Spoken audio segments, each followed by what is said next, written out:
Hey everybody. I'm not sure if I'm going to post this or not. I just had my meeting with my counselor, and we were talking about EMDR. She was helping me to learn about what it is. It's a type of therapy that helps reprocess traumatic memories. It's not for everybody, but it desensitizes you so that when you experience triggers in your life, you're desensitized. You're not like as much reliving it over and over, which is good. Sorry. I was really surprised at how severe she thought my depression is. She also is suggesting some other treatments, and she's going to send me information about it. And one was like outpatient hospitalization. I don't know what that means. So I didn't think it was that bad. Hopefully I'm just jumping to conclusions, but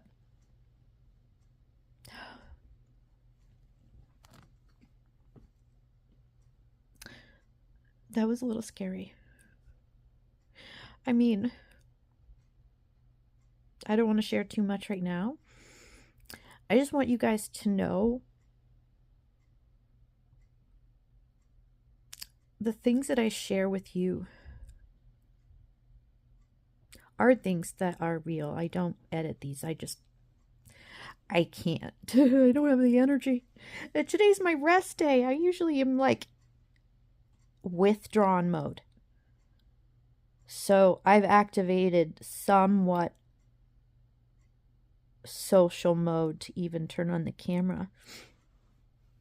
I've pulled myself out of the withdraw, recharge, and to talk to her. I was so all over the place. I don't know how it's going to work for me to do appointments on my rest day. I think I'm not going to do it because I couldn't really think straight. Yeah,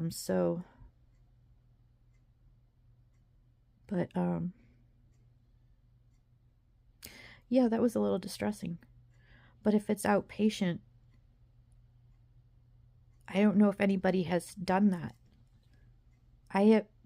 That's really confusing to me. Have you heard of outpatient hospitalization? She kind of just told me about it as we were closing down our meeting. I'm so confused by that.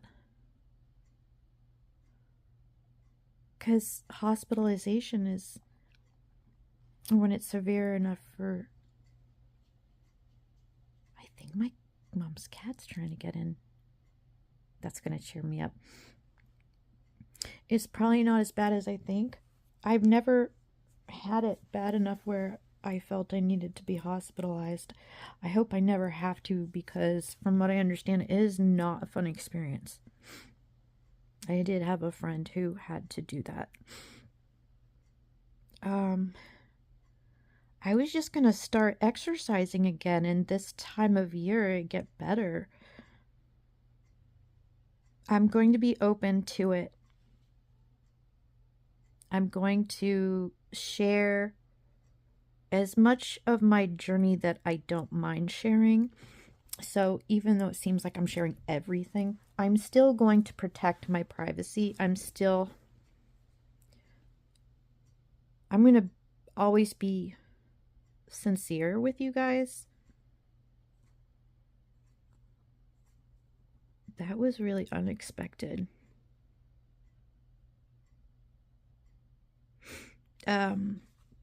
one of the things that I didn't mention yet is my meeting with her last week. So we're finally, doing actual therapy work. Before it was like managing my executive functioning issues and all the things, trying to manage my ADHD. And so taking that break from counseling actually allowed me to reset in a way where I don't feel like spinning my wheels with a planner and spending all my time trying to figure the best way of using my time. And still, it didn't help because I'm still resisting. And she could just tell there was more to me resisting cleaning things out than just being a neurodivergent person. And she says, I just think that, from experience, there's something that I'm associating with it. And all of a sudden, I remembered that that's exactly what I was doing when my dad died. And I didn't realize that.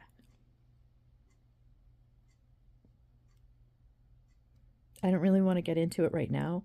Maybe I can talk about it soon if you want. I don't know if that's helpful for anybody. But yeah, now we're getting into the meat and potatoes of. I'm like, oh my God. I'm always like doing this with both my feet when I'm talking to you. Even when I'm sitting still, my feet are going like this. I got them going like this on the table.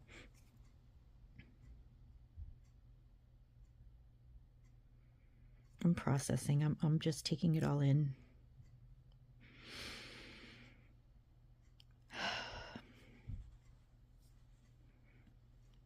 We all go through stuff, right?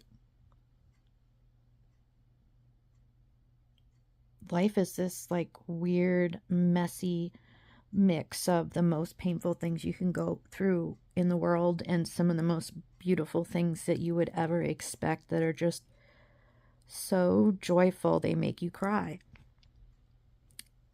And it's part of it. And these treatments, like additional ideas, like I haven't even read it yet. She's going to send me some stuff.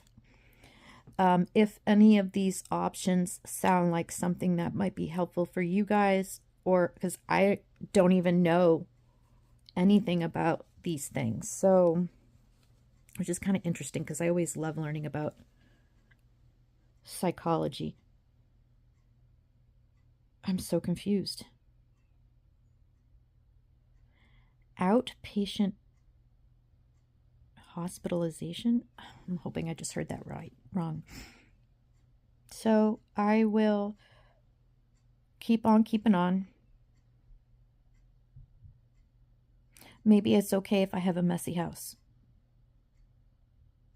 Maybe my focus was in the wrong place.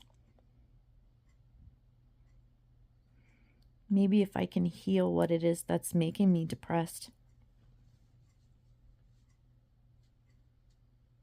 Since it runs in my family and it is a chemical thing for me, it's not just, I used to think it was just situation, but it's not, because they work like well. And I have depression even when things are good. So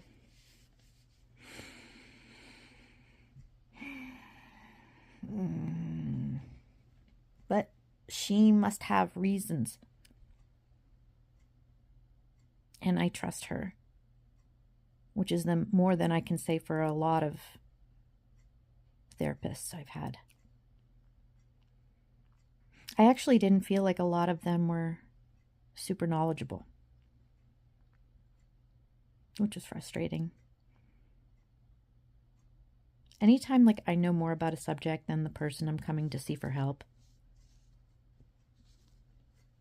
I think they learn up to what is known at that time when they're in school, and I don't think they're required to do continuing education like people in the medical field and learn the latest things. Their mind is kind of set at whatever they learned when they were in school. So if I go to a prescriber or a counselor and I say I was in a neurodivergent burnout and I was out of work for 4 months, and they're like, what's neurodivergent burnout? My new prescriber said that to me. And I'm like, and granted, she's a prescriber, but if I can't sit there and have a conversation and her know exactly what I'm talking about, and I have to explain this to you, and you're a nurse, you're a psychological nurse, and you don't know this. Now, they don't have to specialize it, but specialize in it. I am shocked. But you know what? So what I did a quick video earlier today, and I was saying that I was going to try to push against the burnout day. I still feel like shit. I'm not even going to be mad at myself now. I'm actually going to go rest because that's what my body wants me to do, and I'll feel better by tomorrow. I had no idea that my depression might be worse than I thought it was. That's a little scary.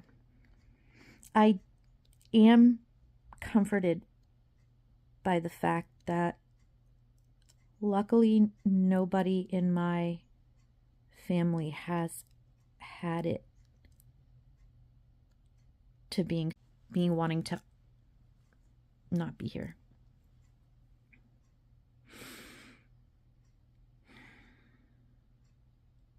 I'm going to go to sleep, guys. I ate my breakfast. I was going to walk. I'm just tired. This is my Tuesday. This is my rest day. So if I end up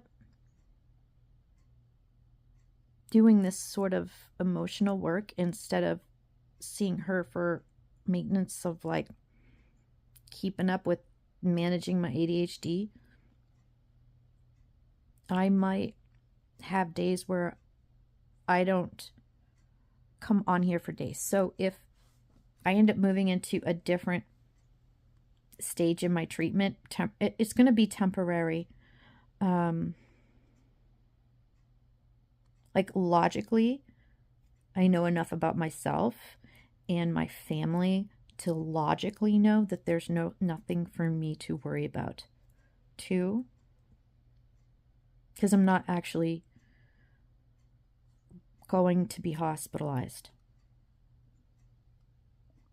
Oh, I feel so much for when people have to do that. It's not fun. It's not a place I recommend. Sometimes people have to do that for their safety. Wow. Lots of things to absorb.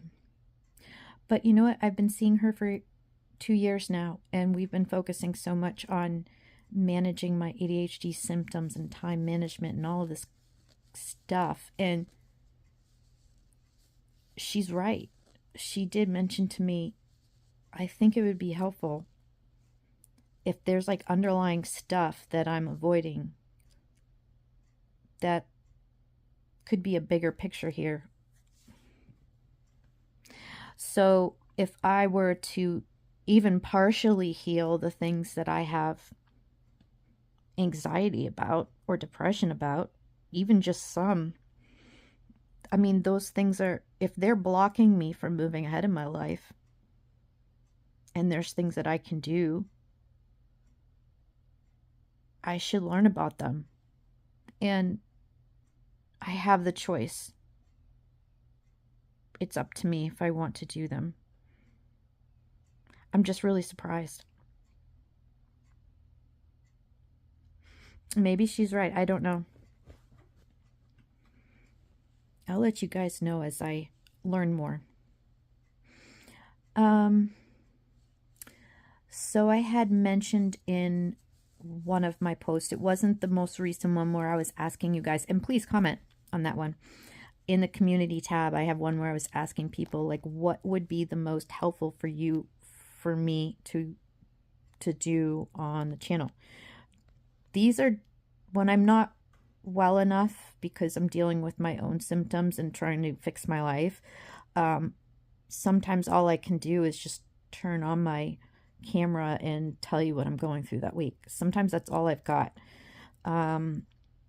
So there's been a lot of that lately, and I really wanted to do a lot more other things than just these chronicling my journey vlogs. They're hard to watch. I feel like they're unwatchable, and some of you, God bless your heart, and I thank you. And apparently they are helpful. A couple of people tell me they're really helpful. I mean, people feel less alone, so that helps me a lot. Just knowing that.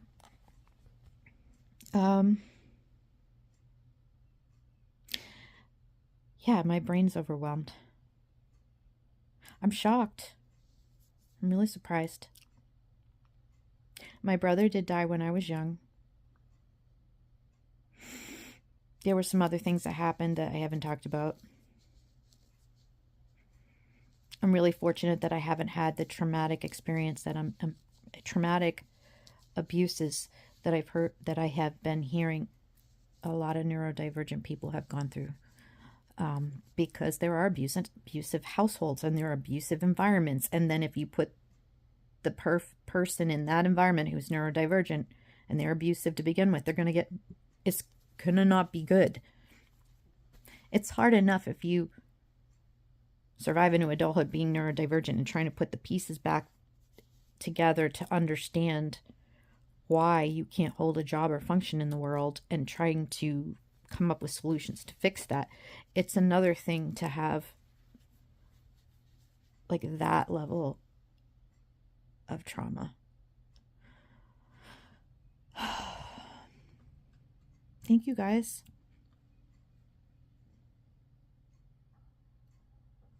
I won't give up if you don't give up. I'm just in my feelings. I'm stunned.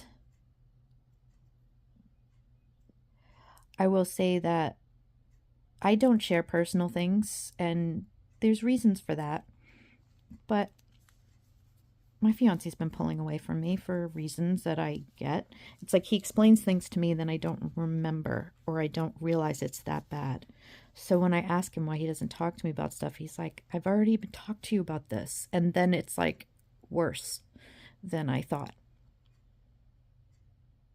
So all of my worst fears are coming true, but it's not my fault.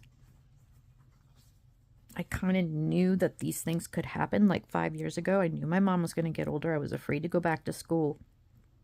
She could, anytime like I go to start a degree or something, some tragedy or something happens. It's life, but it's a pattern in my life. It's happened, like these kind of things have happened so many times that I'm like, I'm afraid to like start again because I emotionally, physically, mentally cannot do it. Because if she passes before I figure out how to make enough money, I'm not going to be able to keep the house, right? And maybe that's okay. Because I keep beating myself up and trying to come up with some solution to make money, yet I'm working 1 day a week as a cashier. I'm going backwards. I'm absolutely so far away from where I was when I went back to school 10 years ago. And each time I wasn't able to get a job for that thing after. And they all had to do with things that had nothing to do with me. How like the job market changed within a few years, and then you graduate from a certain degree or certificate, and all of a sudden the jobs aren't there. So you're like, oh, well, I'm just going to keep going to nursing. And then something happens, and all of a sudden your family has to move. So you start packing. Then your dad dies in the yard. Then all of a sudden you got to pack up your stuff fast. And then they got to sell the house in a couple of weeks. And you got to find a place to live. And then one by one, all your pets start dying. And then we come here and I've been stuck. And it's been 7 years.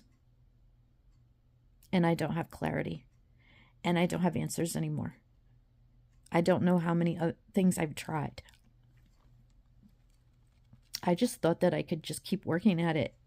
I was ready to start. I've already started to do pros and cons of different career fields to find something that's more aligned with my neurodivergence. So not the loud beeping noises, something with more autonomy. I'm making a list of things that I need in a job. And I already had 6 jobs written down, and I started to do the pros and cons of like 1 or 2 of them. I'm overwhelmed. I will touch base with you guys soon. I don't know when. I'm just like really, really shocked right now and confused. I'm kind of happy though, in a way, because if I have been in this place for 7 years, this is no way to live. I've isolated myself. I don't leave my house really.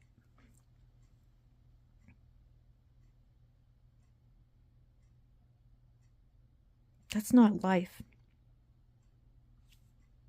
And then in the summer, I see families on the water, and it makes me really sad.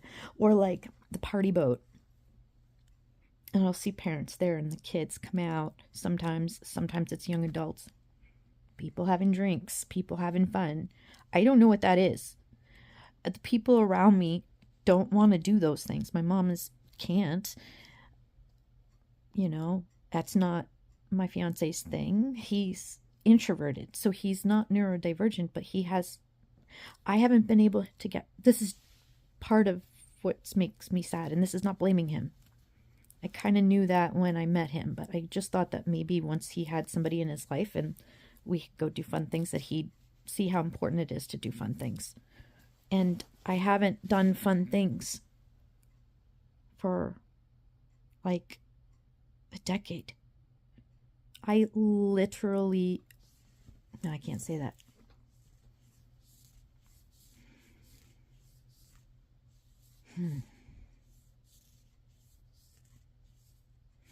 Every year, 4th of July, it's a trigger now. He's like, yeah, it's not my thing. I'm alone, dude. I used to have like a bigger circle of friends. I used to have a bigger support network. And ever since going through a separation, a divorce, being traumatized by that, all these different things at different points. There's other times that other situations happen. Each time something happens, I lose my home, and have to go some. I know, I get it. It's life, but it's a pattern, and I don't feel safe. And it's funny when I do nothing and I go into this cocoon mode and hide. That's like suffocation. That's not living. And I'm just very sad. My brother died. My dad died. I had this. Don't feel sorry for me. I'm in my feelings. I'm not better than anyone. I haven't gone through things other people haven't. I'm not. I promise. People have gone through and we don't compare each other. None of us do. We all struggle with something. This just happens to be mine. Yeah, it was really hard losing my brother because I didn't get to grow up around him. And by the time we moved back home to our home state, within 6 months, he died. Suddenly. It's always these things out of the blue. And it's always about other people. And it's nothing to be mad at. Because it's not anyone's fault.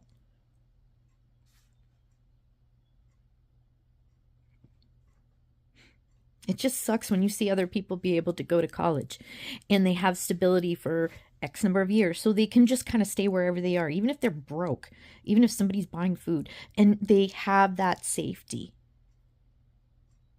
The first couple times I went to college, the first time I went in the 90s, I failed out after a couple semesters. I didn't know I had ADHD. I think I tried again and I didn't last. Finally, I went back in 2012 and I'm like, I have to have a career. I have to have something where I can survive. So I went and did phlebotomy. And I worked full time and went to school full time. And I did it. I don't know how I did it. I knew it was going to be mission impossible. And I put every ounce of time and energy I had into that. And I was like top of my class in some ways. Yeah. I won't say too much because Just something somebody told me yeah, I won't say I don't want to take away from that. And I ended up I got reached out to by an honor society. Your role is ADHD bad. And all D's um my junior year of high school and into my senior, and I had to turn it around or I wasn't going to be able, and somehow I did. That's another story. It's very strange. I have these times in my life where I've overcome like crazy odds and did things I never thought possible, but when I really need to do it, I can't, and I don't know how. I don't even know like the purpose of my life anymore. Because, I had these, like, it doesn't have to be perfect, right? The things that everybody's different for what your values are and what's important to you. Mine is that I saw myself having kids and I couldn't wait for my parents to be grandparents someday. And I waited too long, and also struggled with infertility when I did try. And now I'm in menopause, and now I'll never have little weird little Sherrys running around.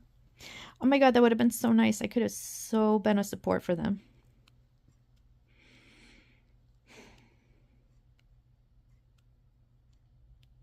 Yeah, there's adoption. Yeah, there's all that stuff. Dude, I work 1 day a week. I can't afford groceries. So I would have adopted a long time ago if I could financially do it. And all you guys are a lot of you guys are in a similar position to me. I don't want to get, welfare's hard. And, I've had friends who have had to go on it. It's hard. I don't want, if I can do something now, I want to do it now. I'm a smart girl. There's got to be something I can do. I don't understand it. Anyway, I'm going to bring myself down. I have exhausted myself. I'm so tired today anyway. I don't want to talk to anyone. I just want to eat, sleep, withdraw, charge my battery. So I'm going to go do that. I'm going to try not to jump to conclusion about these other potential treatments for me. I can't increase my ADHD meds because when I went to talk to my prescriber about that, she said I was already at a dose that was very high, and I didn't know.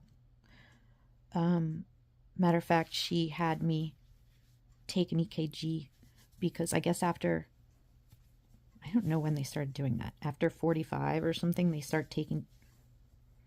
My other prescriber before her didn't have me do that. I had to go get an EKG right then. She called, and I'm like, okay, I'll go over to the hospital. I'll go do that. She set it up for me, and I went and got lost somewhere I wasn't familiar. That was fun. That day was awful. I actually recorded that day. Oh my God. Oh, it was a horrible day. It was such a trigger day. And I recorded it and I haven't posted it because I have a lot of shame around that. I actually started to melt down while I was getting ready. And I actually was slapping myself in the face. Feeling absolutely insane. And I'm like, this isn't going to help people. People are going to see this. Just try to learn not to do that. My goal is to get better. I had dreams once. I don't even know what they are. And I have learned so much about so many different career fields and so many different life experiences, everything. I've been through so much. Almost every single customer I meet, there's something that they can tell me they went through, and I'll be like, I know exactly what you're talking about. How can I be this person that can relate to so many people and be smart and have so many capabilities and only work 1 day a week? Because I have burnout. Somebody suggested to me last night, why don't you go work in a library? And I was like, oh. I just thought of like the stuffy air and how dark it is. But yeah, that's one of the things that so going forward, I just wanted to turn this on and tell you guys what happened, because that might be part of my journey I share with you. I don't know what that is. But some people have never gone to counseling. Maybe my experiences, if I can share what I try, like everybody's different. So what helps me may not help somebody else. And for some people, things that I try, they might have gone through very severe trauma. So things that I could try, maybe not appropriate for somebody else. But I do recommend, I feel like everyone had a counselor like mine, oh my God, life could be so much better. Like, you guys have no idea. Before I went back to counseling, I was in bed all the time because I felt like I had no hope, because I did not see a solution. So the situation fed into the depression fed into the situation. It was this vicious circle, and I've been able to slowly put the pieces back together. I've been slowly figuring out that, oh, I might actually have autism as well. What? No. What is, how does that even help me? What does that mean for me? And I'm still sorting all of that out. So maybe I am supposed to be here with things not working. Maybe God or the universe wants me to be in a place where I can't move forward, so I do this stuff. I mean, nobody wants to do pain work. Nobody wants to like pull all that crap out that you shoved out. The brain is amazing in its way of protecting itself. But apparently there's an art to this. And I just figured that we would just start doing EMDR one day. And if anybody wants to know what that is, was talking to a couple people who are subs, and I was talking to one about EMDR. So I think I'm going to try it. So I won't be able to bring you with me. I mean, I usually won't share, like, just now. I'm like, wow, this happened. I'm not going to be filming all the time right after I have, I'm not going to be bringing you with me along, like literally every step of the way. But as I learn from it and different things happen, and I have different awakenings and awarenesses and learn, I'm going to share that with you. Because what if you guys haven't tried it and it ends up being like really, really helpful? Short version of, you ever watch those videos where they kind of decode people's body language to tell? They'll usually use people who have been accused of terrible crimes, who have been found guilty, and then they'll dig up footage of them being on TV and interviewed, and then they kind of check out their micro expressions and all these things. That has periodically been an interest of mine. I think because I didn't know how to tell when people were lying before, which is a neurodivergent thing sometimes. And it's weird, right? How can I sometimes have no clue when somebody's being dishonest, but yet I'm really empathic too, and I can pick up on things very easily? It's such a strange dichotomy. I definitely understand it in relationships with very close, like if somebody was a best friend, if somebody was like a parent or a sibling or a romantic relationship, because that person's so close to you that you're going to have a blind spot. You're going to have a blind spot because you're not going to want to believe it unless you're not close. I'm getting off track. So I did tell you about what happened. I'm going to process. I don't know what's going to come from this, but it's going to be interesting. We're going to find out. As far as the topics, oh yeah, I'm going like this. I'm all over the place today. EMDR, and I want to learn what to do about if you keep going over the past again and again and again, and it's torturing you. I actually brought that up to her to see, if that's part of trauma, and I think it is.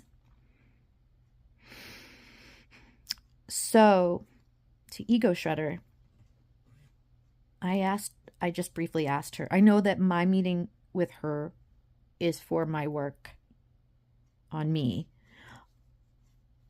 but I did happen to ask her about that. And I'm not suggesting you go get a counselor. I hope people do. People need to know what works for them.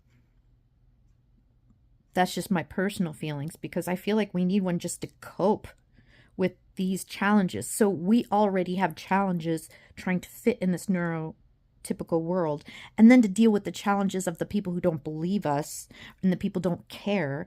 And you're trying to like bring awareness so that you can actually ask for accommodations, but they don't care. They still have to do what's required according to what the company says. So yeah, we're in the same spot. We're having the disability aspects of it. We're trying to heal from all the stuff we went through growing up and make peace. We're trying to accept ourselves. Being different is okay. And then we go out into the world and it's not okay.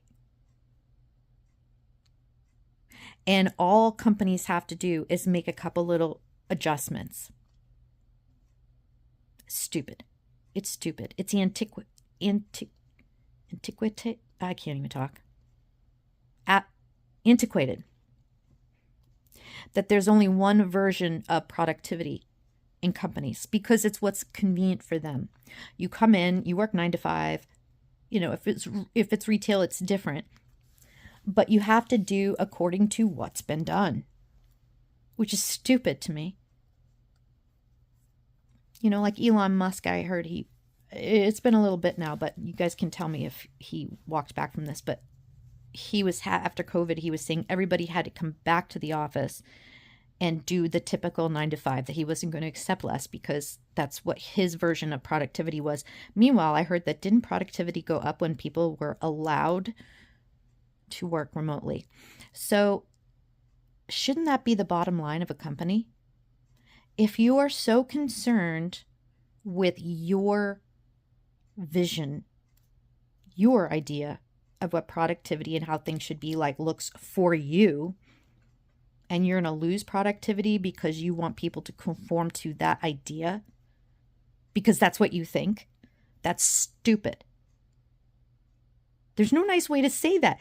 Dude, the whole point of having a business is to be successful, right? You would think somebody like him would want more. I don't know. I don't think it should matter if somebody works in the office or if they work remotely. I don't think it should matter if it's 9 to 5 or if you do something anytime you want to. If you could just log into a computer and do remote work, that would be ideal. Or whatever it is. I mean, it shouldn't matter. As long as you put in the time and, whatever is most efficient and supportive of that worker, you're going to get more work. If you micromanage people and you try to get them to conform to one standard for all employees, you're not going to grow. There's things changing so fast in our world right now, and there's no protections for anyone at any jobs anymore. But, it wouldn't harm them to make changes. And think about it. For him to do that, it's costing them money to pay for office space when you would save money. Anyway, I'm getting off topic. I love you guys. I'm going to go. I don't know what I'm doing. I'm going to go look for some soup. I'm going to look for some soup. I'm going to take a nap. I'm going to make some tea that has ashwagandha in it that I know that I have. I'm going to do what I normally do. I'm going to go rest. And I will be better for it tomorrow. As far as goals week to week, if like what we were doing for managing my ADHD, I was going to start doing the cleaning. And I'm not doing that. But the fact that I actually made a phone call that I was avoiding for like 6 years, at least the last 2, I'm going to keep up with that. I figure there's like 5 phone calls that I've been avoiding. And they address really important things that I've been neglecting in my life. And 4 out of the 5 have to do with different kinds of doctors. And I haven't been to a dentist in 15 years. You can't tell because I try to take good care of my teeth. But I might have cavities, and that affects your health. I haven't gone to an eye doctor in probably as long. No, less time. Less time. I wasn't living here, so yeah, at least 7 years. I'm overdue. So these are things that I've been cringing and avoiding, and I have no rational answer as to why. But the one this week is the scariest one. It has to do with the student loans. And I have to make myself do it. I have to get... Somebody's texting me. I'll see you guys later. Bye.